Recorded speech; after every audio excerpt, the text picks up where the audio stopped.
Britain has issued a travel advisory for its LGBT citizens looking to travel to the United States. Now, the British Foreign Office released this statement saying that the U.S. is an extremely diverse society and attitudes towards LGBT people differ hugely across the country.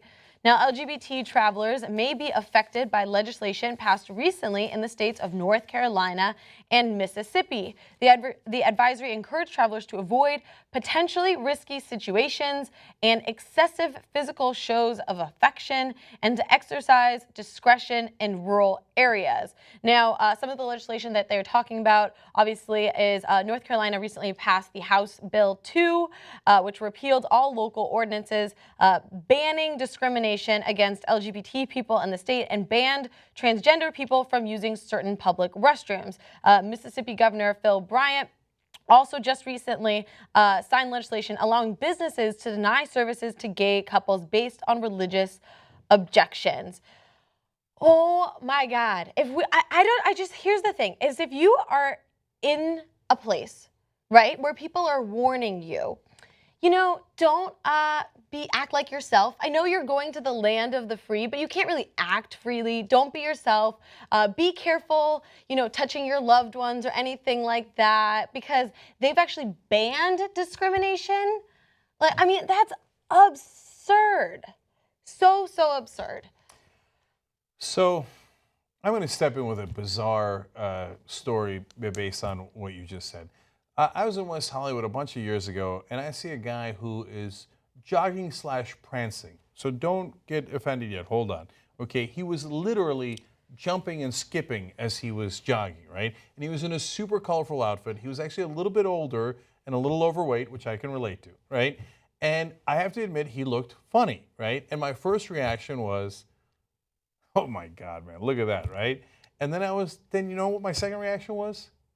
I'm so glad I live in a place where that guy gets to express himself in any damn way he pleases, right? Yeah. That guy's having fun, man. Mm-hmm. Who looks at that guy and thinks, I've got to stop his fun, right? Like, that guy looks like he's enjoying life. We got to put an end to it. We can't have that kind of freedom. Yeah. It was triggered by you saying we're supposed to be the land of the free, Mm-hmm. right? Mm-hmm. So are we or aren't we? And so now our allies have to issue warnings and advisories to people because we're like a third world country. You might get poisoned if you drink the water in Flint, Michigan. And if you go to Mississippi or North Carolina and you're of a certain orientation, they will discriminate against you. Look, in some ways it's third world. In some ways it's also, unfortunately, the dark side of American history. This is not the first time the British had to warn people about going to America. When they had ended slavery and we had not, there was a long period of time where a lot of people were warned, don't go to America, they will enslave you, right? So now when you mention that, people will get super angry and say, oh no, that's in the past, it's not fair to bring that up. But look at what we're doing today, Yeah. right? So we're still, now of course it's not as severe as slavery, but we're still discriminating against people and we're still driven by that same hatred, by the way, in that same neck of the woods. So is it fair for our allies to warn people about us? In this case, yes.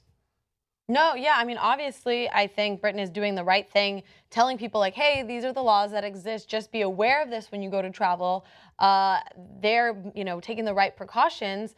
But at the same time, they shouldn't even have to. Do you know what I mean? Why in 2016 can we have, if you just are, super religious and you don't believe in gay marriage or even a gay lifestyle, you can just to tell somebody to get out of your establishment. That's insane.